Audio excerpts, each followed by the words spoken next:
Here the question from the boys was the Haryali meant the beautiful girls. Yes.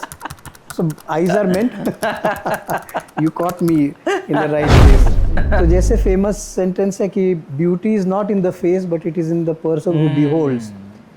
एक व्यक्ति को वो बहुत सुंदर लगे, दूसरा व्यक्ति बोले अरे क्या पागल हो तुम, ये तो एकदम ऑर्डिनरी लुकिंग है, इससे क्या प्यार करना है तुम? अंधा हुआ है क्या? That's how the हाँ, frame came, है ना? तो it is the person who beholds it, जैसे को ये खास करके यंग लोगों को ध्यान में रखना बहुत ज़रूरी है. मुझे याद है बहुत साल पहले इंग्लैंड में कंसल्टेंट ने बोला था कि if earning money is your top priority, which is nothing wrong in that. पैसे तो हर किसी को कमाने ही पड़ते हैं, but if earning money is your top priority then you are in the wrong profession. Rich होने के लिए मेडिकल प्रैक्टिस नहीं करना है. मेडिकल प्रैक्टिस करके पैसे मिलते हैं, आप अच्छी तरह से सर्वाइव हो सकते हो, लेकिन रिच बनने के लिए नहीं, लोगों को सर्विस देने के लिए.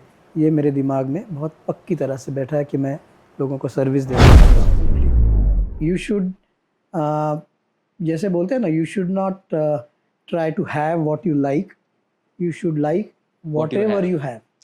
That's what I would tell everybody. Great, sir. Great inspiration from the patients. Absolutely, they taught me. पड़ेगा. इंग्लैंड में प्राइवेट प्रैक्टिस तकरीबन नहीं है, नहीं के बराबर 10% होगी. 90% सब हॉस्पिटल बेस्ड प्रैक्टिस है. कि आप you have worked in Arunachal also a lot. Yes. So वहाँ पर एक किस्सा हुआ था कि they were terrorists who had attacked you, who were trying to kidnap you. क्या था ये किस्सा? अरुणाचल में मैं पिछले 6 साल से काम कर रहा हूँ. अरुणाचल बहुत सेंसिटिव है, अक्षर कम हो सकता है. ग्लॉकोमा की खासियत ऐसे कि विजन कम होने से पहले वो डायग्नोज होना चाहिए. तो उसकी अर्ली डायग्नोसिस के लिए बहुत अच्छे मशीन्स हैं आज. अगर आप एक फीट पे रखो, धीरे धीरे उसको आपके नज़दीक लाओ और उस पर कॉन्सेंट्रेट करो, फिर से उसको दूर लेके जाओ, उसकी तरफ देखो, 10 बार करो ये सुबह. फिर एक खिड़की के सामने आप खड़े हो सकते हैं और विंडो से बहुत दूर किसी इलेक्ट्रिक पोल या पेड़ की तरफ देख सकते हैं, और वो पेन पेंसिल फिर आप 1 फीट के डिस्टेंस पे रखिए. All right, people, once again, welcome back to the new episode of People Pratik and Podcasts. And ladies and gentlemen, boys and girls, let me tell you one very important thing. मैं आज तक बहुत सारे doctors को मिला हूँ, बहुत सारे डीन्स को मिला हूँ, बट आज जो गेस्ट है, he is a very special personality. I mean, so down to earth, so humble. He has already worked in England and in India at the same time since last 40 years. And that's not the story. Even he's a very good actor. और बहुत सारी चर्चा हम करेंगे. But before that, let me introduce to you today's personality, today's gentleman, I can call it, Dr. Dikshit. So Dr. Dikshit is a eye surgeon. He's MBBS और उन बहुत सारी डिग्रीज हासिल की है. So his life journey is very interesting, guys. You're gonna learn a lot from him today. So, sir, once again, welcome to this episode. Thank you. First of all, thank you so much for giving your valuable time. Thanks for the opportunity. Thank you. So many surgeries going on, so many things. I can understand the hectic schedule, and also big thank you to Sunil Naik sir for introducing you to us. So great opportunity to interact with you. और जो podcast रहने वाला है, it's going to be fun. So, sir, आज का episode है. It is going to be a multi-dimensional episode. We want to learn life, we want to learn medical, and lot more things. So before we start with the journey, एक बहुत ही important question आपको मुझे आज पूछना है while we begin this episode, because this is all related to eyes. ऐसा कहते हैं कि eyes, they have the power to take life and give life. So what do you think about this? So आपने इतना 40 years से भी ज़्यादा you've been a doctor, आपने बहुत इतना सेवा की है, you have treated so many patients. So what do you think? What's your take on that? I think we would say that eyes are a window to your body. Okay. Because you can actually peep inside the eye and see in the retina, you can actually see blood vessels and blood flowing through them. There is no other organ unless you open it that you can actually see blood vessels and blood flow. Okay. So the eye is called a window to the body. So by examining the eye, you can come to diagnose a lot of diseases and ailments which affects a human being. That's why it's called a window. That's when you look inside the eye. But your eye looks to the outer world. It sees the beauty of the outer world. It captures everything. So eye actually catches whatever is there in front of the eyes. But it is your brain which interprets what the eye sees. So eye acts just like a camera, but your brain is like a computer which interprets everything. Now, whether you do something good or bad out of what you see depends on the brain. Okay. It's not the fault of the eye. Eye will capture the image, the brain will analyze it, store it, it will keep it in its memory. But whether to use whatever the eye sees to help somebody, to appreciate a beauty, or to harm somebody, that depends on your brain. So eye will perform its function without any purpose in life, but it's the brain which will decide what you do with the image that the eye perceives. Okay sir, ये थोड़ा सा audience को और मुझे भी bouncer जा रहा है. So could you explain it to us in a very easy way and into Hindi also, so that the audience would understand in a better way. आँख जो दिखती है, तो आँख तो कुछ करती नहीं है. राइट. आँख के सामने जो भी चीज़ आए, अच्छी चीज़ हो, बुरी चीज़ हो, कोई बहुत ही सुंदर चीज़ हो, कोई क्रूकेड चीज़ हो, जो भी चीज़ उसके सामने आएगी वो सिर्फ कैमरा जैसे आँख कैप्चर करती है. बस आँख का इतना ही काम है. अच्छा. हम लोगों को ऐसे लगता है कि आँख कुछ अच्छी चीज़ देखे वो ह्यूमन बीइंग कुछ अच्छा काम करे, आँख कोई बुरी चीज़ देखेगा तो ह्यूमन बीइंग आँख का यूज़ करके उसके लिए कुछ हार्म करेगा सामने वाले इंसान को. लेकिन इसमें आँख का कोई दोष नहीं है. आँख सिर्फ मैसेज ब्रेन तक ले जाने का काम करती है. उसके आगे आप उस इमेज का क्या करेंगे, ये सिर्फ ब्रेन डिसाइड करता है. तो ब्रेन डिसाइड करेगा कि सामने ये जो मैं बहुत अच्छी चीज़ देख रहा हूँ उसको मैं ऐसे मेमोरी में संभाल के रखूँ, उस अच्छी चीज़ को और अच्छा बनाने की सोचूं, या उस अच्छी चीज़ को हार्म करने की सोचूं. ये सब अपने दिमाग का, अपने ब्रेन का काम है. इसलिए मैं कहता हूँ आँख तो बेचारी एक हार्मलेस ऑर्गन है जो सिर्फ कैप्चर करती है. आपका मन, आपकी बुद्धि, आपका ब्रेन डिसाइड करता है कि उस इमेज के साथ क्या किया जाए. Wow wow wow, that's really great sir. So जैसे मैंने अभी मेंशन किया था, like you know this is a very unique thing audience. 40 years a surgeon, eye surgeon working in England and at the same time also practicing in India. So how was it, sir? I mean, it's quite difficult ना, अगर हम सोचते हैं ऐसा तो. So how it all started? It started because मैंने जब सोचा था कि आई सर्जन बनना है, that was in early 80s.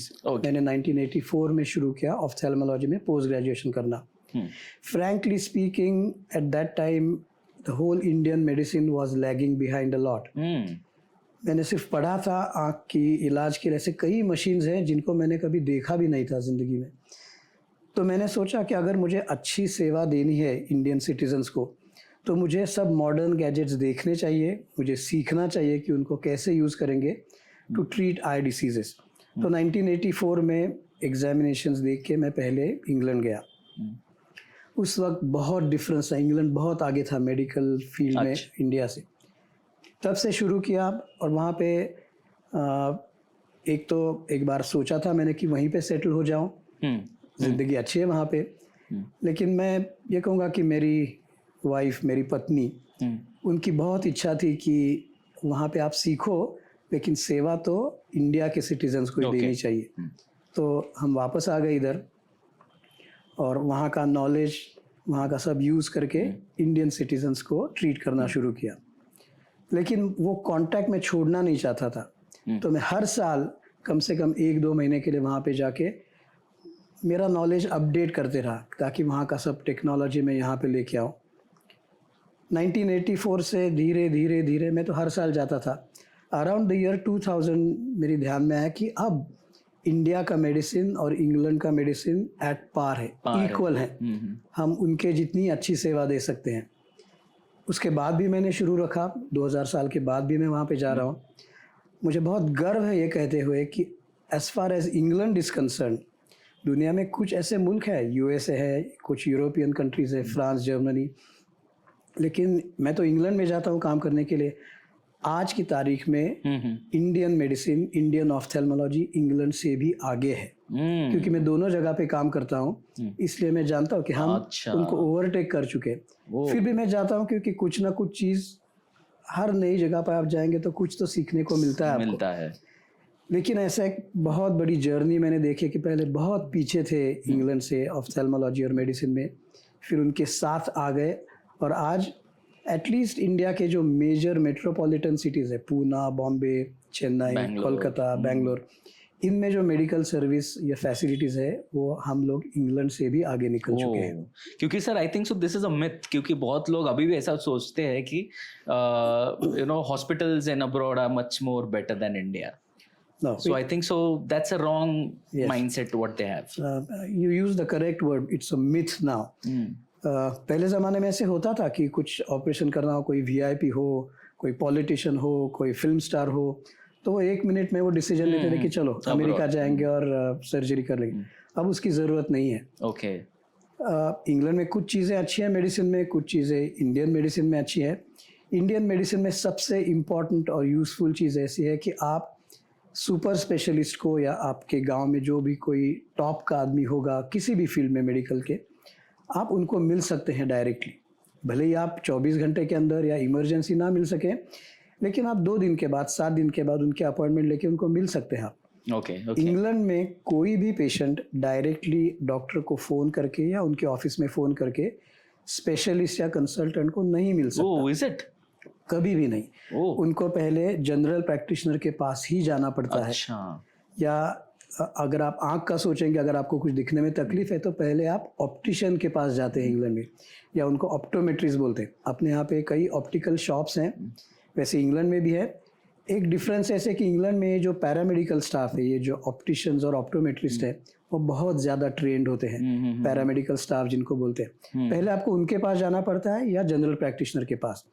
और अगर फिर जनरल प्रैक्टिशनर सोचे कि आपको किसी स्पेशलिस्ट की ज़रूरत है तो वो आपको रिफ़र करेंगे हॉस्पिटल में, और आपको हॉस्पिटल में ही जाना पड़ेगा। इंग्लैंड में प्राइवेट प्रैक्टिस तकरीबन नहीं है, नहीं के बराबर 10% होगी। 90% सब हॉस्पिटल बेस्ड प्रैक्टिस है।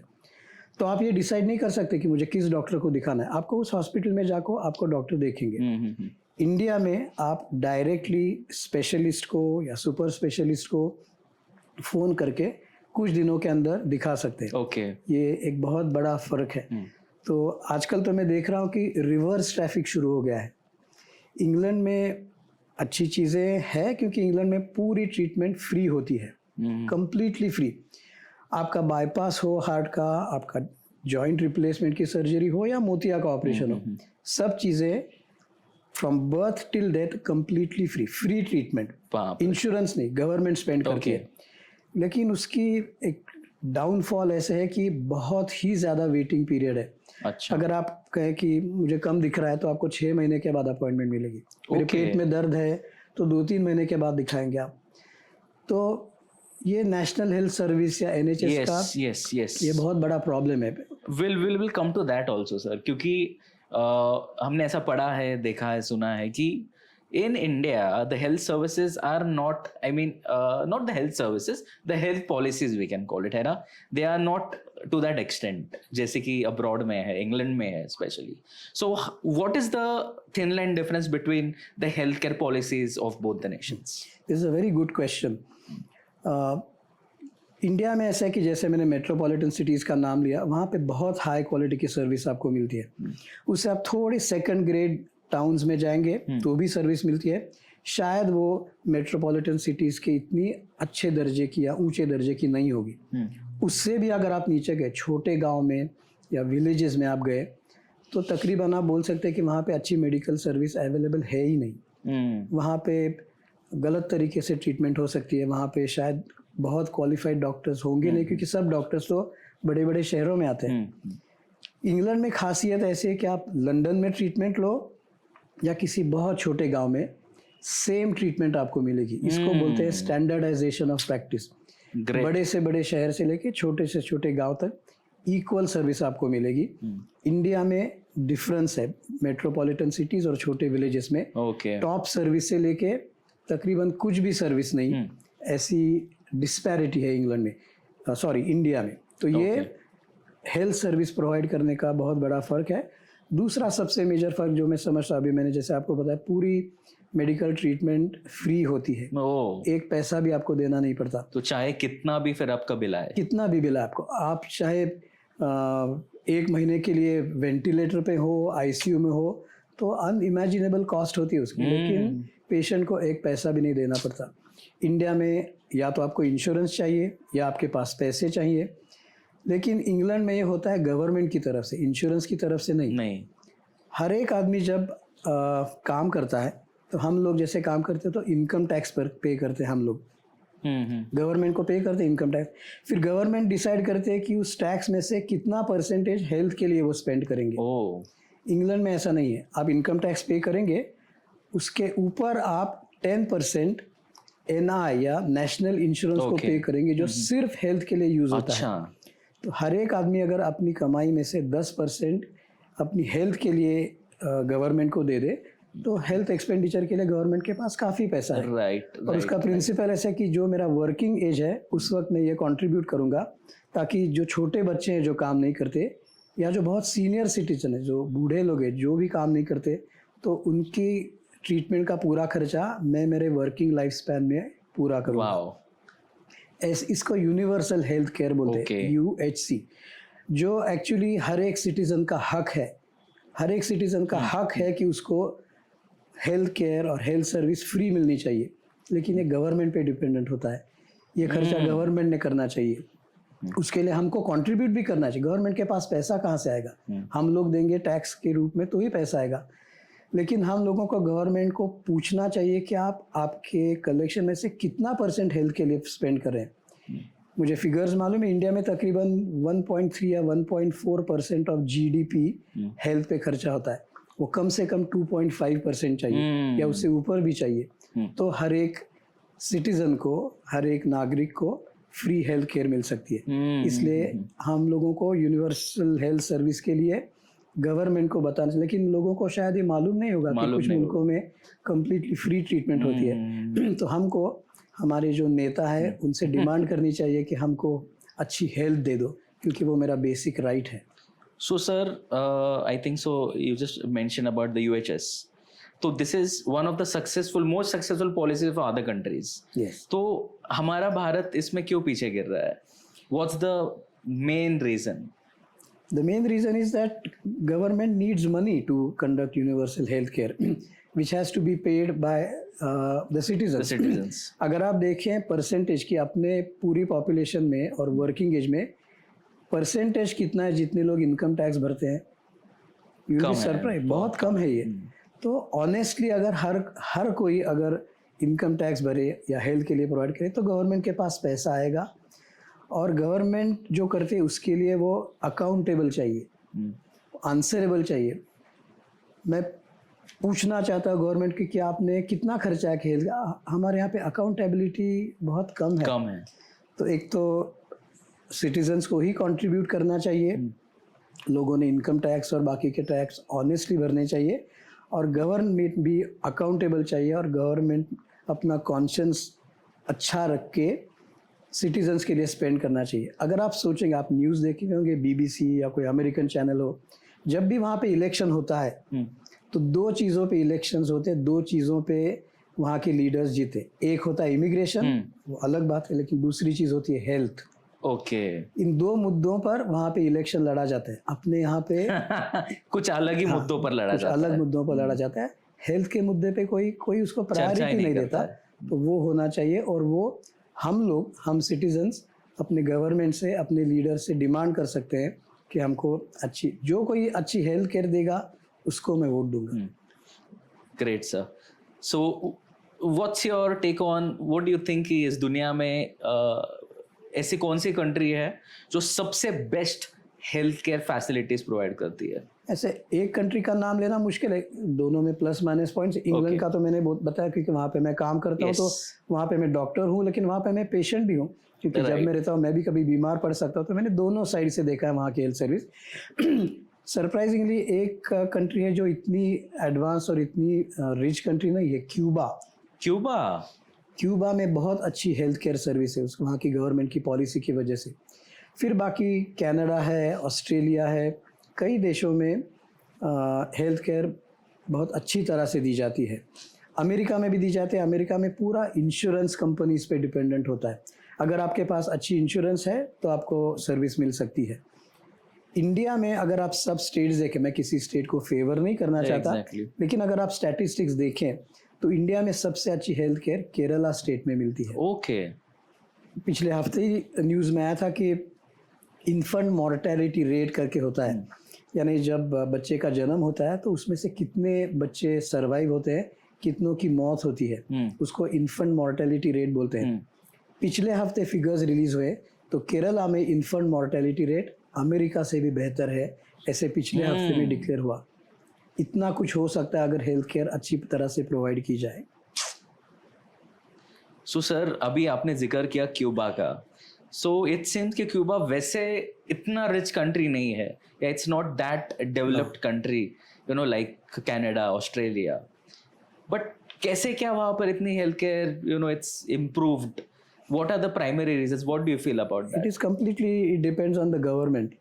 अच्छा। गवर्नमेंट अगर बहुत स्ट्रिक्ट है और गवर्नमेंट अगर चाहती है कि हेल्थ के लिए स्पेंड करना चाहिए तो वो गवर्नमेंट कर सकती है। तो गवर्नमेंट के पास ये विल होना चाहिए और सिटीजन्स के पास ऑनेस्टी, बस ये दो चीज़ें हैं, governments will and citizens honesty. ये दोनों चीज़ें अगर होंगी तो हेल्थ केयर सिस्टम अच्छी हो जाएगी। Okay, so government is the main, yes, they are the deciding factors. Okay sir, will come to another very interesting, you know, किस्सा जिसको हम कहेंगे, जैसे कि आप you have worked in Arunachal also a lot. Yes. So वहाँ पर एक किस्सा हुआ था कि they were terrorist who had attacked you, you know, who were trying to kidnap you. क्या था ये किस्सा? अरुणाचल में मैं पिछले 6 साल से काम कर रहा हूँ। अरुणाचल बहुत सेंसिटिव एरिया है क्योंकि चाइना, दो बड़े बड़े मुल्कों की बॉर्डर है, चाइना, म्यांमार, लेफ्ट साइड में भूटान। मैं जहाँ पे काम करने जाता हूँ, मैं हर टाइम अलग अलग विलेजेस में जाता हूँ, साल में 2 बार जाता हूँ। और मैं हमेशा ये जो बॉर्डर एरियाज हैं चाइना और म्यांमार के, उस बॉर्डर के नज़दीक जो विलेजेस हैं वहाँ पे जाके काम करता हूँ। एक बार मैं गया था म्यांमार के बॉर्डर के नज़दीक, एक गाँव था, उसका नाम है वाकू। वहाँ पे मैं गया तो वहाँ पे कुछ इन्फिल्ट्रेटर्स, आप उनको मिलिटेंट्स बोल सकते हैं, वो आए और उन्होंने हमको हार्म करने की कुछ कोशिश की, क्योंकि उनको ऐसे लगा कि मैं स्टेट रिप्रेजेंट करता हूँ। ये जो मिलिटेंसी होती है ये हमेशा स्टेट के खिलाफ होती है, वो किसी इंडिविजुअल के खिलाफ नहीं होते। तो उनको ऐसे लगा था कि मैं स्टेट रिप्रेजेंट करता हूँ, इसलिए वो आ गए मुझे और मेरी वाइफ को हार्म करने के लिए। बहुत बड़ा किस्सा हुआ। लेकिन जब उनको पता चला कि मैं वहाँ पे जाके काम करता हूँ तो किसी भी पेशेंट से एक पैसा भी नहीं लेता। मैं सुबह 8 बजे से शाम के 8 बजे तक काम करता हूँ। कोइंसिडेंटली जिस दिन वो आ गई उस दिन हमने खाना भी नहीं खाया था, क्योंकि इतने ज़्यादा पेशेंट थे कि मेरा मन नहीं कर रहा था कि पेशेंट वहाँ पे बाहर बैठे हों और मैं और मेरी मिसेस खाना खाएं। I felt guilty. हम बस कुछ ग्लूकोज बिस्किट और चाय पी के काम शुरू रखा था। रात को वो आ गए, मुझे थ्रेटन करने लगे, तो विलेजर्स ने उनको समझाया कि ये स्टेट नहीं है, ये एक प्राइवेट इंडिविजुअल है। अच्छा। बहुत दूर पूना से आए हैं, पूना से अरुणाचल प्रदेश पहुंचने में बहुत टाइम लगता है। ये पैसे नहीं लेते किसी पेशेंट से। आज इन्होंने खाना भी नहीं खाया है। जब ये बात उन्होंने सुनी तो उनको लगा कि वो कुछ गलत कर रहे हैं। दोनों ने मेरे और मेरी पत्नी के पाँव छुए। मुझे ऐसे लगता है कि हर एक इंसान में बुराई के जगह पे अच्छी चीज़ें भी होती है। जब उनको रियलाइज़ हुआ कि कोई अच्छा काम कर रहा है तो वो भी आखिर इंसान है। उन्होंने पाँव छुए। उन्होंने पहले डिमांड किया था कि हम सबको आप चेक करो। बहुत डिफ़िकल्ट था क्योंकि रात हो गई थी, लेकिन मैंने उनको प्रॉमिस किया था कि अगर आप हमारी यहाँ रात को रहने की व्यवस्था करोगे तो मैं आपको चेक करूँगा। पहले बहुत गर्मी थी। उन्होंने कहा कि मैं कुछ नहीं कर सकता, मैं आपके रहने की व्यवस्था नहीं कर सकता। तो वो जो मिलिटेंट्स का लीडर था उसने कहा कि मैं और मेरे और 13 साथी लोग हैं, उन सबको आप चेक करो। वहाँ पे एक गांव से दूसरे गांव जाना इतनी मुश्किल बात है कि 40 किलोमीटर आया था सिर्फ मैं, लेकिन 5 घंटे लगे थे। तो मैंने बोला रात को मैं अंधेरे में नहीं जा सकता 4-5 घंटे ट्रैवल करके, तो यहाँ रहने की व्यवस्था करो मेरी, मैं सबको चेक करता हूँ। तो उसने बड़ी ज़ोर से कहा कि मैं आपके लिए कुछ नहीं कर सकता, आपको हम सबको चेक करना ही पड़ेगा। तो मैंने उसको बोला कि मैं तो ऑर्डिनरी इंसान हूँ, तुम तो राजा हो ना इस इलाके के, तो मैं तुमको बताता हूँ कि मैं क्या कर सकता हूँ। मैं तुमको चेक करूँगा, तुम्हारे सब साथियों को चेक करूँगा, और सिर्फ चेक नहीं करूँगा, सिर्फ चेक करके क्या मिलेगा आपको, अगर किसी को कुछ बीमारी हो तो मैं आपको दवाई दूंगा, क्योंकि मैं 500 आई ड्रॉप्स लेके साथ में जाता हूँ। आप में से किसी को चश्मे का नंबर होगा, लेकिन नंबर का कार्ड दे के क्या फ़ायदा, वहाँ चश्मे की दुकान तो है नहीं, तो मैं आपको चश्मा भी दे दूंगा। ये मैं कर सकता हूँ, एक ऑर्डिनरी इंसान। और आप इस इलाके के राजा हो, आप इतना भी नहीं कर सकते कि मेरी सिर्फ रहने की व्यवस्था करो आज रात को। तब तक जब उसको पता चला कि मैं स्टेट रिप्रेजेंट नहीं करता हूँ, मैं किसी से भी पैसे नहीं लेता, बहुत दूर से आया हूँ, तब उसने मेरे और मेरी मिसेस के पाँव छुए और बोले कि हम लोग जाते हैं। मैंने बोला नहीं, मैंने तुमको प्रॉमिस किया था ना कि चेक करूँगा, 13 लोगों को तो नहीं, लेकिन तुमको और तुम जिसको बताओ उसको मैं चेक करूँगा। तो दोनों को चेक किया, उसमें से एक को चश्मे का नंबर था, उसको चश्मा दिया, क्योंकि हम 500 चश्मे ले जाते हैं साथ में, और फिर वो लोग चले गए। तो अभी ये बताने में काफ़ी ठीक लगता है, लेकिन जब उन्होंने थ्रेटन किया था, उनके पास लोडेड रहेंगे वो शायद। वो एक दाव नाम का एक हथियार होता है अरुणाचल के हर लोगों के पास, दाव, वो एक तरीके का स्वॉर्ड, समवॉट लाइक कुकरी। हाँ, तो काफी बड़ा ऐसे होता है, तो वो दाव ऐसे उन्होंने निकाला था हमको थ्रेटन करने के लिए, लेकिन फिर उन्होंने वो दाव अपनी जगह पे रख दिया।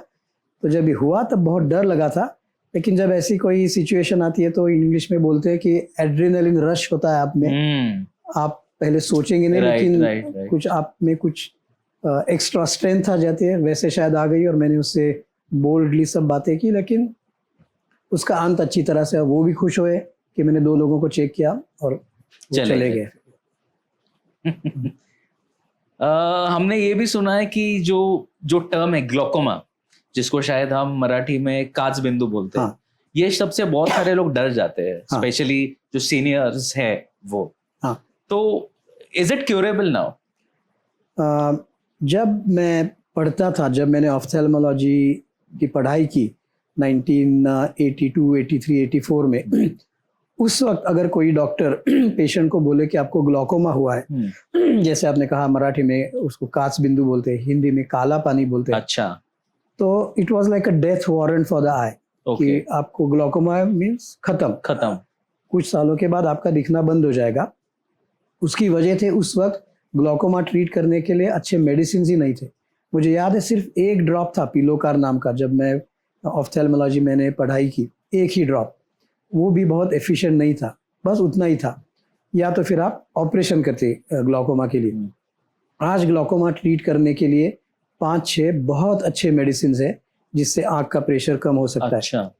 ग्लोकोमा की खासियत ऐसे कि विजन कम होने से पहले वो डायग्नोज होना चाहिए। तो उसकी अर्ली डायग्नोसिस के लिए बहुत अच्छे मशीन्स हैं आज। अगर आप आधी से ज़्यादा आपकी नज़र कम होने के बाद ग्लोकोमा डायग्नोस करेंगे और आप ट्रीट भी करेंगे, तो जो नज़र गई वो गई, उसको आप दोबारा वापस नहीं ला सकते। लेकिन अर्ली डायग्नोसिस आजकल हो सकता है, क्योंकि बहुत एडवांस इक्विपमेंट है। तो ये अच्छे मेडिसिन हैं, अच्छे इक्विपमेंट है, उसकी वजह से आप अर्ली डायग्नोसिस करेंगे। अगर पेशेंट सिंसियरली ड्रॉप्स यूज़ करते रहें, और जब भी डॉक्टर कहे उस वक्त फॉलोअप के लिए आए, तो आज ग्लोकोमा की वजह से कोई ब्लाइंड नहीं हो सकता, उसकी जितनी नजर है उतनी बचा सकते हैं। Okay, so it's treatable now. Yes, it is controllable. वो कोई क्योर नहीं होता, लेकिन फिर भी उसमें पेशेंट की सिंसियरिटी बहुत इंपॉर्टेंट है। ग्लोकोमा की ट्रीटमेंट के लिए 2-3 चीज़ें बढ़े, एक अर्ली डायग्नोसिस, 2 जब डॉक्टर बोले कि ये ड्रॉप्स आपको रोज डालने हैं, तो मैं पेशेंट को बोलता हूँ कि एक दिन आपने खाना नहीं खाया तो भी चलेगा, लेकिन ड्रॉप जरूर डालना, क्योंकि ये आपकी नज़र बचाने के लिए है ये ड्रॉप। और तीसरा, फॉलोअप्स रेगुलरली रखें। तो ये तीनों चीज़ें अगर आपने फॉलो की तो कोई ब्लाइंड नहीं हो सकता।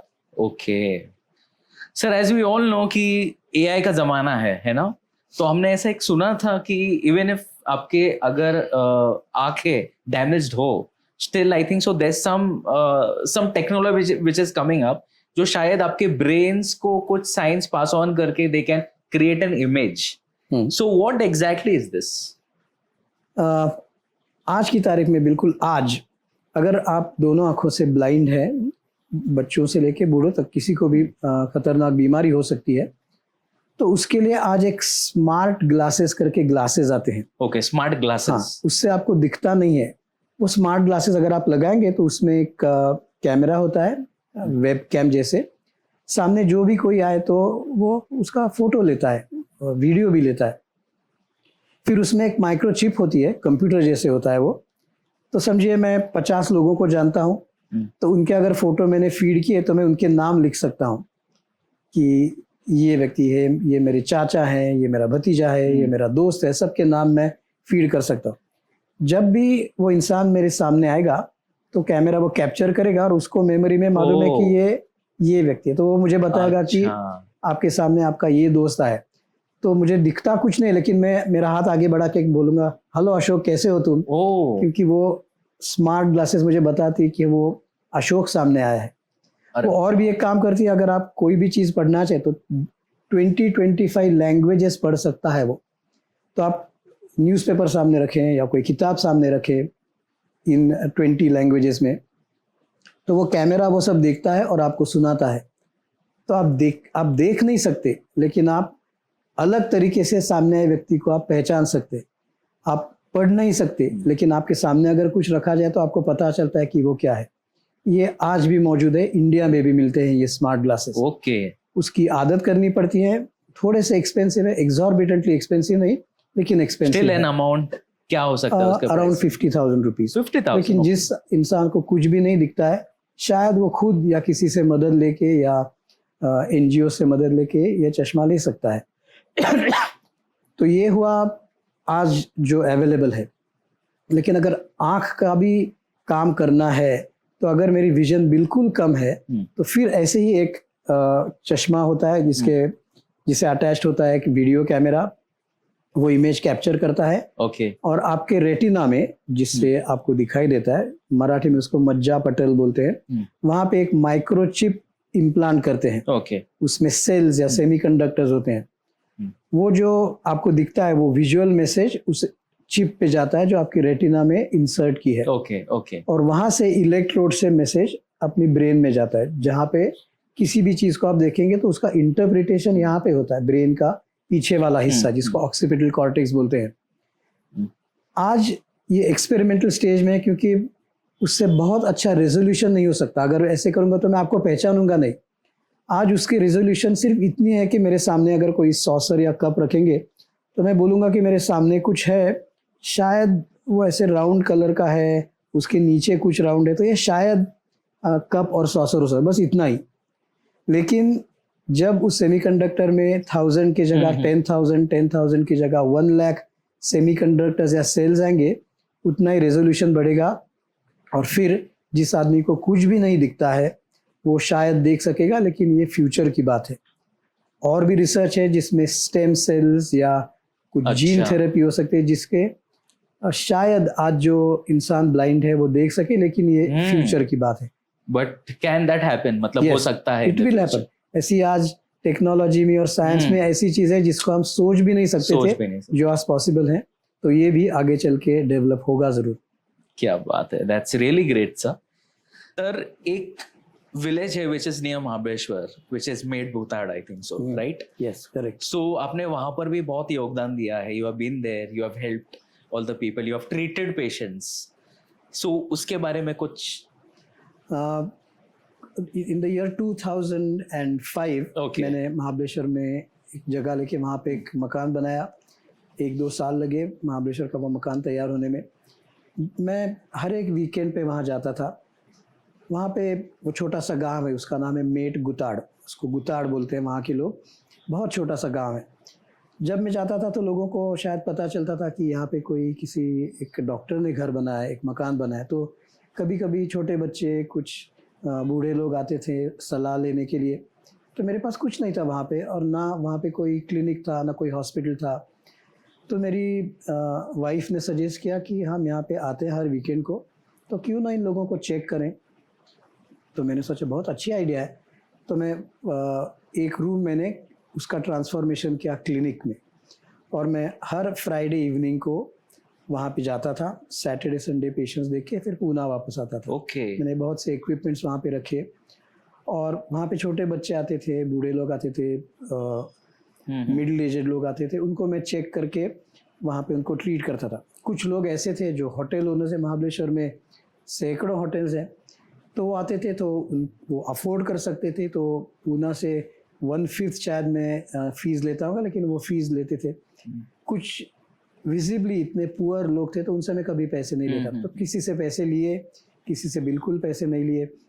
लेकिन 12 साल तक उस मेड गुताड़ में मैंने वो क्लिनिक चलाया। ओके। तो मुझे हमेशा याद है, मैं इंग्लैंड में जहाँ पे काम करता हूँ, तो जहाँ पे मेरा मकान है और जहाँ पे मैं काम करता हूँ वो मैनचेस्टर है, अच्छा। लंदन नहीं। तो मैं हमेशा सोचता था कि मैं कितना नसीबवान हूँ कि मैं मैनचेस्टर से लेके मेड गुताड़ तक, बहुत बड़े शहर से, वो भी एक फॉरेन कंट्री में, वहाँ से लेके पूना और पूना से एक छोटे से विलेज में, ये पूरा स्पेक्ट्रम में कवर कर सकता हूँ। तो मैं अपने आप को बहुत फॉर्चुनेट समझता हूँ कि मैं अलग अलग टाइप के लोगों के, अलग अलग लोगों की नीड्स, उसके लिए मैं हेल्प कर सका। Wow sir.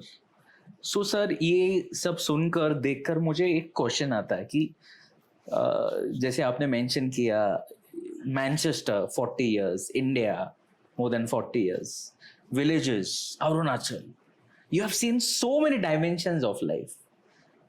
What is that one thing which goes in your mind whenever you contribute to the society? When I contribute to the society, I feel कि मैं एक डॉक्टर बना हूँ, आँख का डॉक्टर हूँ, लेकिन डॉक्टर हूँ मैं। तो डॉक्टर कोई बिजनेस नहीं है, ये ध्यान में रखना चाहिए। डॉक्टर एक प्रोफेशन है, और उससे भी आगे चल के प्रोफेशंस भी कई होते हैं। बहुत अच्छे अच्छे प्रोफेशनल्स होते हैं, चार्टर्ड अकाउंटेंट्स प्रोफेशनल हैं, लॉयर्स प्रोफेशनल्स हैं, वो बिजनेसमैन नहीं है। लेकिन और बिजनेस और प्रोफेशन से आगे चल के मेडिकल प्रैक्टिस एक सर्विस है। वाओ। तो it is not a business, it is a profession, but it is something more than profession. It's a service, it's a service to the humanity. मैं हमेशा सोचता हूँ कि किसी पेशेंट को मैं देखूँ तो उसको सिर्फ ट्रीट करके मेरी ड्यूटी ख़त्म नहीं होती। उसको ट्रीट नहीं, उसको मुझे हील करना है, उसके ज़ख्म भरने हैं मुझे, उस इंसान को ट्रीट करना है, सिर्फ उसकी आँख को नहीं। तो ये मेरे लिए गॉड ने इतनी बड़ी अपॉर्चुनिटी दी है कि मैं लोगों को सर्विस दे सकूँ। ये ख़ास करके यंग लोगों को ध्यान में रखना बहुत ज़रूरी है। मुझे याद है बहुत साल पहले इंग्लैंड में कंसल्टेंट ने बोला था कि if earning money is your top priority, which is nothing wrong in that, पैसे तो हर किसी को कमाने पड़ते हैं, but if earning money is your top priority, then you are in the wrong profession. Rich होने के लिए मेडिकल प्रैक्टिस नहीं करना है। मेडिकल प्रैक्टिस करके पैसे मिलते हैं, आप अच्छी तरह से सर्वाइव हो सकते हो, लेकिन रिच बनने के लिए नहीं, लोगों को सर्विस देने के लिए। ये मेरे दिमाग में बहुत पक्की तरह से बैठा है कि मैं लोगों को सर्विस देना चाहता हूँ। Sir, salute to your efforts, to your mindset, to your thoughts. एक कितनी जबरदस्त विचारधारा से आप you are living your life. That's really awesome, and definitely as a youngster we would definitely take and apply your principles in our life also. जैसे कि मैंने intro में कहा था कि आप एक एक्टर भी हो, है ना? सो ऐसा एक फेज आपके लाइफ में आया था wherein you had to decide between कि मुझे एक्टर बनना है या मेडिकल में जाना है, और आपने एक मूवी भी you have acted in a film also. तो उसके बारे में कुछ आप बताना चाहोगे? मैं जिस मेडिकल कॉलेज में पढ़ा हूँ उसका नाम है बीजे मेडिकल कॉलेज। अच्छा। बहुत बहुत माहिर एक्टर्स बीजे मेडिकल कॉलेज से बाहर आ गए। सबसे बुजुर्ग उसमें थे डॉक्टर श्रीराम लागू, जो बीजे मेडिकल कॉलेज के स्टूडेंट थे। डॉक्टर मोहन आगाशे जो आज भी काम करते हैं, वो मेरे बीजे मेडिकल कॉलेज के हैं। डॉक्टर जब्बार पटेल, बहुत फेमस डायरेक्टर, वो बीजे मेडिकल कॉलेज के हैं। तो बीजे मेडिकल कॉलेज की एक ट्रेडिशन है आर्ट वर्ल्ड और एक्टिंग में। तो मैं उसी कॉलेज में पढ़ता था। तो पहले मैंने ड्रामाज में काम शुरू किया। पूना में एक पुरुषोत्तम करंडक नाम की बहुत फेमस ड्रामा कंपटीशन है, 40-50 साल से वो चलती, आज भी उतनी ही पॉपुलर है। तो उसमें मैंने काम किया। फिर थोड़ा कमर्शियल थिएटर कर लिया। उसके बाद मुझे चांस मिला एक मराठी फिल्म में काम करने का। जब वो फिल्म बन रही थी तो मुझे मालूम नहीं था कि ये फिल्म आगे चल के क्या करेगी। उस फिल्म का नाम था Marathi film 22 June 1897, 22 June 1897। Is it available on YouTube? Yes, it is very much available. अच्छा। It was based on the first assassination of a British officer by an Indian. Okay. First assassination. उसमें मुझे वो जो 3 Chapekar brothers थे, उसमें से चाफेकर का role historical period उसमें काम करने का मौका मिला। उस फिल्म को नेशनल अवार्ड मिला, फिल्म फेयर अवार्ड मिला। तो मैं बहुत लकी हूँ कि उसमें बहुत मेजर रोल करने का चांस मुझे मिला। लेकिन जैसा आपने कहा वो फिल्म ख़त्म हो गई, मेरा MBBS, उस वक्त मैं MBBS पढ़ रहा था, वो ख़त्म होने के बाद मैं लाइफ में मेरे सामने एक फोर्क था, या तो फिल्म्स कंटिन्यू करूँ या मेडिसिन करूँ। दोनों अगर मैं करने का सोचता तो उसमें से कोई भी चीज़ अच्छी मैं नहीं कर सकता, फोकस नहीं कर सकता। ग्लैमर बहुत है फिल्म में, लेकिन जैसे मैंने कहा कि मेडिसिन में जो सर्विस है, मेडिसिन में आप लॉन्ग इनिंग्स खेल सकते हैं। एक्टिंग करियर में शायद एक T20 मैच जैसे हो सकता है, तो मैंने मेडिसिन को चुना और आर्ट वर्ल्ड और एक्टिंग कंप्लीटली बंद कर दिया। 4 डिकेड्स के बाद जब मैंने सोचा कि अब थोड़ा सा काम कम करेंगे, तो मैंने 50% काम कम किया है। अब मेरे पास थोड़ा टाइम है, तो मैं थोड़ा थोड़ा फिर से इस आर्ट वर्ल्ड में थोड़ा सा काम कर रहा हूँ। Again you have started. Not in a big way, थोड़ा थोड़ा। एक सुनील नाइक जी की एक फिल्म है सूर, he's a very good director, yeah. तो उनके साथ काम करने का मौका मिला, उनसे बहुत सीखा है मैंने एक्टिंग के बारे में और फिल्म्स के बारे में। उनके साथ काम करने का मौका मिला। वो फिल्म रिलीज हुई 1-1.5 साल पहले, तो अब थोड़ा सा काम उसमें शुरू किया। और भी प्रोजेक्ट्स है, अब देखेंगे। ग्रेट सर, हमें और भी आपके ऐसे मूवीज देखने हैं, यू नो, आपका ये भी हमको एक देखना है phase of life. So great sir, great to know that. आपने सर डेफिनेटली बहुत सारे पेशेंट्स को ट्रीट ऑलरेडी किया है, बट कुछ पेशेंट्स ऐसे होते कि वो हमेशा याद रहते हैं। There is something learning from the patients. Yes. So ऐसा कुछ इंसिडेंट्स आप बताना चाहोगे which you remember, which you really like? अगर मैं सोचूं तो 2-3 इंसिडेंसेस हैं जो हमेशा मेरी मेमोरी में रहेंगे, मेरे दिमाग में रहेंगे।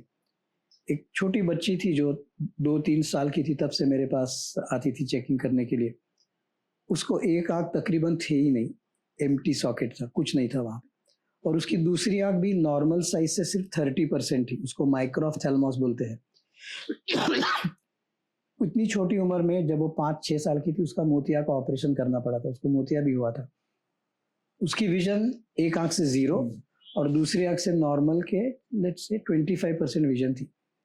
फिर उसने स्कूल कंप्लीट किया, कॉलेज कंप्लीट किया, आगे जाके वो USA गई, वहाँ पे एजुकेशन कंप्लीट किया, वो टीचर बन गई। आज वो दुबई में रहती है और वहाँ पे सिखाती है। एक दूसरा इंसिडेंस है, एक यंग लड़का मेरे पास आता था, ऐसे इंजरी में कुछ ट्रॉमा हो के उसकी एक आंख चली गई थी, 0 विजन। दूसरी आंख में उसको काफी एबनॉर्मेलिटीज थी, तो +22 नंबर का चश्मा था उसको। बाप रे। ओनली सर्विंग आई। उसमें भी उसको कुछ प्रॉब्लम्स हो गए, उसका भी ऑपरेशन करना पड़ा। बहुत लिमिटेड विजन, लेकिन वो भी USA गया। आज वो न्यूयॉर्क में बहुत अच्छी पोस्ट पे जॉब कर रहा है। वाओ। एक तीसरे मेरे पेशेंट्स हैं जो पूना में ही रहते हैं, जो यूनिवर्सिटी में है। वो कंप्लीटली ब्लाइंड है, उनको कुछ भी दोनों आंखों से नहीं दिखता, कुछ भी नहीं। व्हाइट केन लेके वो चलते हैं। अच्छा।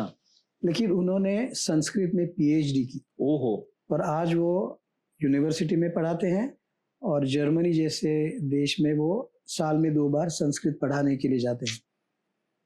इन पेशेंट्स ने मुझे सिखाया कि अपने पास थोड़ा सा भी कुछ हो तो उसका यूज करके आप क्या कर सकते हो।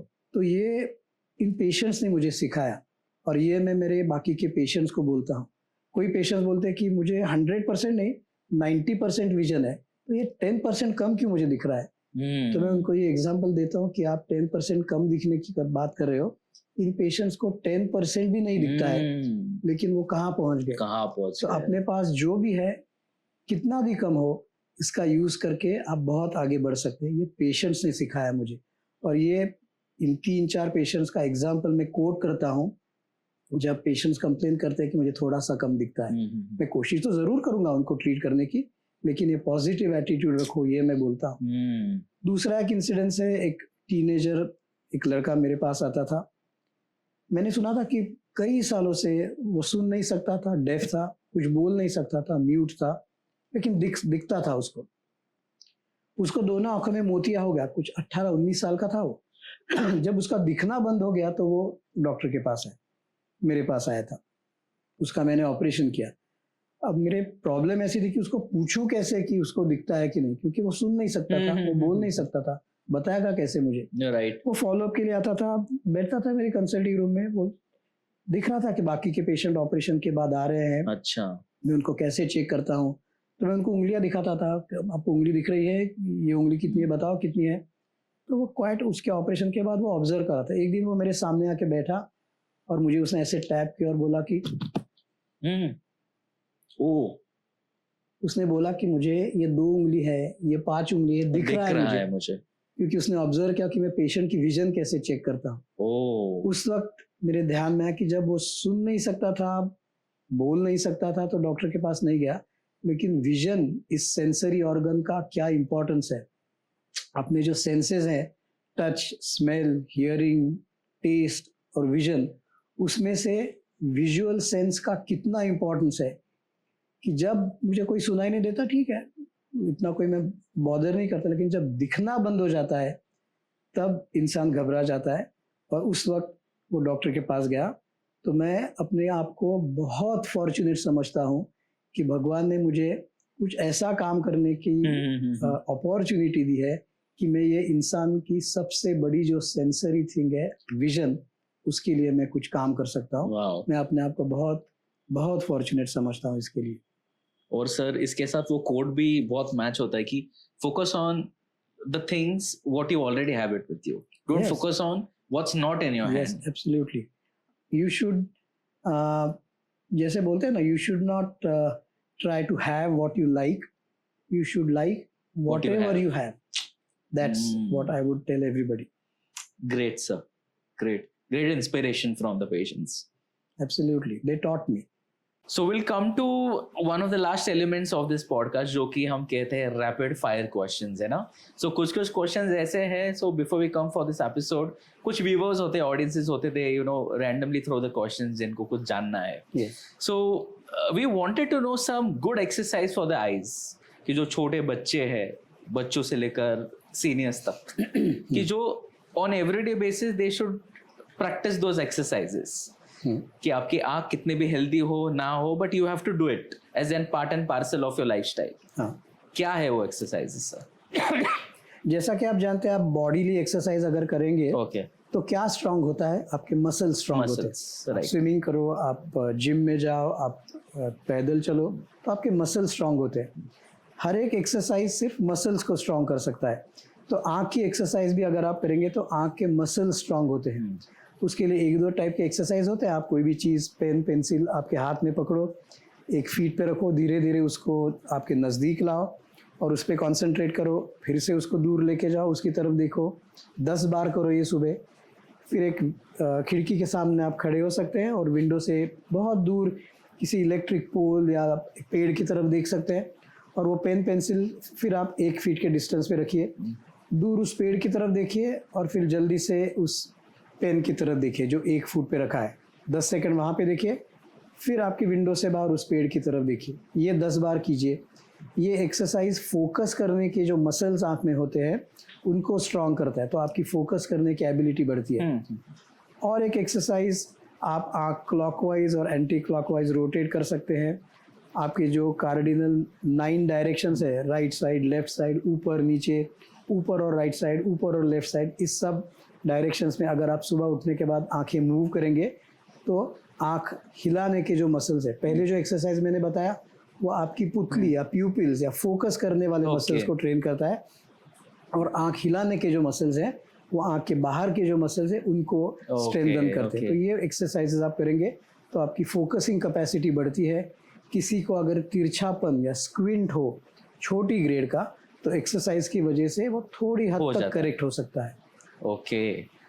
Another one light-hearted question जो आया है from the young boys here, कि is it true कि आपके eyes और भी ज़्यादा healthy हो सकते हैं if you look at हरियालीज? Absolutely true. इसका इम्पोर्टेंस मैं बताऊँ तो कि ये साइंटिफिकली कितना प्रूव है। जब आप हरियाली की तरफ देखते हैं तो आपकी ब्रेन में मेथिल डोपा नाम का एक एंजाइम सीक्रेट होता है। बच्चों को चश्मे का नंबर लगता है तो उनके पेरेंट्स बहुत डिस्टर्ब होते हैं कि मेरे बेटे को या मेरी बेटी को खासकर चश्मा लग गया, क्या करें? तो वो पूछता है कि डॉक्टर साहब ये चश्मे का नंबर बढ़े नहीं, इसके लिए क्या कर सकते हैं?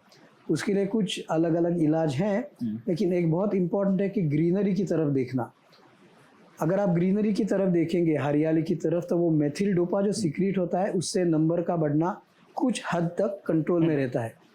और ये साइंटिफिकली इतना प्रूव्ड है कि इंडिया से जो ईस्ट में कंट्रीज़ है, सिंगापुर, कोरिया, जापान, इन देशों में माइनस नंबर के चश्मे का नंबर लगना बहुत ज़्यादा कॉमन है, बहुत ज़्यादा, इंडिया से भी बहुत ज़्यादा कॉमन। तो उसको कंट्रोल में रखने के लिए वहाँ पे गवर्नमेंट ने एक रूल बनाया है हर एक स्कूल के लिए कि दिन में कम से 2 या 3 बार बच्चों को क्लासरूम से बाहर जाके बाहर आउटडोर एक्टिविटी करनी चाहिए ताकि वो हरियाली की तरफ लुक एट द देखें। नेचर। और जो स्कूल ये रूल फॉलो नहीं करती उनका लाइसेंस कैंसिल होता ओह, है इज इट? सिंगापुर में। तो ये इतना साइंटिफिकली प्रूव्ड है कि अगर आप हरियाली की तरफ देखेंगे तो वो मेथिल डोपा सीक्रेट होने, जैसे आप समझते हैं कि हरियाली अच्छी दिखती है इसलिए आंखें अच्छी होगी, ऐसे नहीं है, उसको बहुत strong scientific But basis. sir, here the question from the boys was the Haryali meant the beautiful girls. Yes, so eyes are meant. You caught me in the right place, so I can now understand हरियाली। But वो भी तो आँख का function है, अच्छी अच्छी चीज़ें देखो, उसको अप्रिशिएट करो। लेकिन आपने पहले एक सवाल पूछा था वैसे कि अच्छी चीज़ देखने के बाद उस अच्छी इमेज से क्या करना चाहिए, उसके बारे में आप कुछ बुरा सोच सकते हैं, कुछ अच्छा सोच सकते हैं, कुछ अच्छी मेमोरीज रख सकते हैं। तो अपने ब्रेन में ऐसी ऑनेस्टी, ऐसे इनोसेंस होना चाहिए कि कुछ अच्छी चीज़ देखो तो उसको अप्रिशिएट उधर ही करो। छोड़ दो वो हाँ, चीज। और उसको अप्रिशिएट करो। आप ऐसे नहीं कि आप अप्रिशिएट मत करो, लेकिन उसके बारे में बुरा मत सोचो। तो देखो जितनी आप बोल रहे हैं इतनी हरियाली, लेकिन अच्छी तरह से देखो और कुछ अच्छा बर्ताव करो उसके साथ। Okay so this was only for the youngsters. हाँ, सीनियर बहुत सारे लोग हैं, कुछ अलग अर्थ ना ले। सर ये चीज मैंने एक वन ऑफ द पेशेंट से सुनी थी कि the person was suffering from depression. थोड़ा सा this is of topic question, Yeah. तो उनको भी ऐसा सजेस्ट किया जाता है कि यू नो अगर आप ज्यादा स्ट्रेस्ड आउट होते हो, if you are a patient और विक्टिम ऑफ डिप्रेशन, तो you go outside, you know, on the streets और ये सब हरियाली देख लो for some time. It's a therapy. So how true it is? It is very true, because अगर आप देखें जो डिप्रेस्ड लोग होते हैं वो हमेशा घर में बंद रहते हैं या एक कमरे में बंद है। ये टिपिकल सिम्टम और साइन है डिप्रेशन की, क्योंकि वो अपने को एक कमरे में बंद कर लेंगे, किसी से कुछ रिएक्ट नहीं करेंगे। अगर आप लोगों से रिएक्ट करो, अगर आपका कमरा खोल के आप घर में आके आपके घर के लोगों के साथ बात करो, ये बहुत बड़ी थेरेपी है। अगर आप घर के लोगों के साथ बात करेंगे तो आप डिप्रेशन से बाहर आएंगे। समझिए आपके घर में और कोई है नहीं तो आप बाहर जाइए, आपके दोस्तों से मिलिए। तो डिप्रेशन के लिए सबसे अच्छी चीज़ है लोगों से मिलना, फ्रेंड्स से मिलना, उनसे बातें करना, अच्छा म्यूज़िक सुनना, बहुत बड़ी थेरेपी है। म्यूज़िक में बहुत बड़ी ताकत होती है, बहुत पावर होती है। तो आप अच्छा संगीत सुनिए, आप बाहर जाके लोगों से मिलिए। तो इस हिसाब से अगर आप बाहर जाएंगे तो डिप्रेस्ड आदमी हमेशा अपने ककून में ऐसे लॉक्ड इम्प्रिजन रहता है। आप बाहर जाओ, लोगों से मिलो, वो डिप्रेशन का किसी भी मेडिसिन से ज़्यादा अच्छा इलाज है। And one last question, is it true that love is blind, or are people just not getting regular eye checkups? Very difficult questions you are asking. Love is blind because जब आपको कोई इंसान, कोई व्यक्ति आपको अच्छी लगती है, कि लव आप बोलेंगे तो इंसान के बारे में ही बोल रहे हैं। अगर आपको कोई व्यक्ति अच्छा लगता है, अच्छी लगती है, तो उस वक्त आपको लगता है कि ये सबसे ब्यूटीफुल है, इसलिए आपको उससे प्यार हो जाता है। इसके अलावा कोई है ही नहीं इस दुनिया में। बिल्कुल। तो जैसे फेमस सेंटेंस है कि beauty is not in the face but it is in the person who beholds. एक व्यक्ति को वो बहुत सुंदर लगे, दूसरा व्यक्ति बोलेगा अरे क्या पागल हो तुम, ये तो एकदम ऑर्डिनरी लुकिंग है, इससे क्या प्यार करना है? अंधा हुआ है क्या? That's how the frame came, है ना? तो it is the person who beholds it. Okay, इसीलिए लव को अंधा बोलते हैं, क्योंकि जब आपको कोई चीज़ अच्छी लगती है तो उसमें बुराइयां तो होगी, तो आपको दिखती नहीं है वो। तो जब आपको कोई चीज़ अच्छी लगती है तो उसकी बुराइयां जो आपको नहीं दिखती, वो बुराइयां न दिखना, ये ब्लाइंडनेस है। इसीलिए कहते हैं कि love is blind because you will see only good things in a person, there may be some bad things which you just don't see, that is why love is blind. Okay. And another one, you know, the last question, कि बहुत सारे लोगों को ऐसा लगता है कि your eyes and your diet, it has some connection. So ऐसा भी कुछ है कि you have to follow this diet to make your eyes quite healthy? Yes, it is very true. आजकल ऐसे है कि जो आँख की डिसीजेस है उसमें से एक बहुत बड़ा चैलेंज, एक बहुत बड़ा राक्षस हमारे सामने खड़ा है, उसको बोलते हैं age related macular degeneration. Simple language में, आज हमारी लाइफ एक्सपेक्टेंसी बहुत बढ़ गई है, पहले हमारी लाइफ एक्सपेक्टेंसी कुछ डेकेड्स पहले 40s में थी इंडियन पॉपुलेशन की, फिर वो 60 तक आ गई, अब 67 हो गई है। और अगर आप 60 तक जिंदा रहे तो इंडिया में भी लाइफ एक्सपेक्टेंसी 82 है। तो अभी हम कुछ बीमारियां ऐसी देख रहे हैं कि वो डिसीज़ नहीं है, वो डीजेनरेशन है। This is the price we are paying for longevity of life. उम्र बढ़ने की वजह से आँखों में कुछ डिसीजेस या डिजेनरेशंस होते हैं, वो आपको ना हो और आपकी पूरी ज़िंदगी भर आपकी आँखें अच्छी रहे, उसके लिए काफ़ी टाइप के डाइट्स होते हैं, लेकिन सबसे बेहतर डाइट इसके लिए रेकमेंड करते हैं मेडिटेरेनियन डाइट। आज पूरी दुनिया में मेडिटेरेनियन डाइट का बहुत बड़ा रोल है, बहुत फेमस है। मेडिटेरियन डाइट होता क्या है? सैलड्स खाना बहुत। ओके। आप सैलड्स खाओ, आप चीज़ खाओ, अगर आप नॉन वेजिटेरियन फूड लेते हो तो फैटी फिश खाओ। अच्छा। तो मेडिटेरियन डाइट आप गूगल पे देख के देख सकते हैं कि क्या क्या होता है। उसमें ऑलिव ऑयल होता है जो आपके लिए बाकी किसी भी ऑयल से बहुत ज़्यादा हेल्दी है। तो मेडिटेरेनियन डाइट अगर आप करेंगे, या मैं तो समझता हूँ किसी भी चीज़ को ऐसे फैनेटिक नहीं होना चाहिए कि मैं इसको छूऊंगा नहीं, ये ज़्यादा खाऊंगा। मुझे याद है स्कूल में हमको जो साइंस की बुक होती थी उसमें एक बैलेंस डाइट करके फिगर होती थी। एक ऐसी थाली होती है जिसमें नमक, नींबू, अचार, 2 सब्जियां, राइस। आजकल हम लोग ऐसा खाना खाते कहाँ हैं? हम लोग एक डिश बनाते हैं वो और रोटी इतना ही खाते हैं। अगर आप बैलेंस डाइट ले लें तो वो सबसे अच्छा डाइट है, और ख़ास करके मेडिटेरेनियन डाइट। और आँख की हेल्थ इस बैलेंस डाइट पे बहुत डिपेंडेंट होती है। Great sir. So thank you so much sir once again for your wonderful guidance. बहुत मज़ा आया आज के एपिसोड में। We have learn not only medical things but lot much जो इस ये it's beyond the territory. We learned life, we learned your experiences, and we had a great conversation with you. So ladies and gentlemen, boys and girls, this was Dr.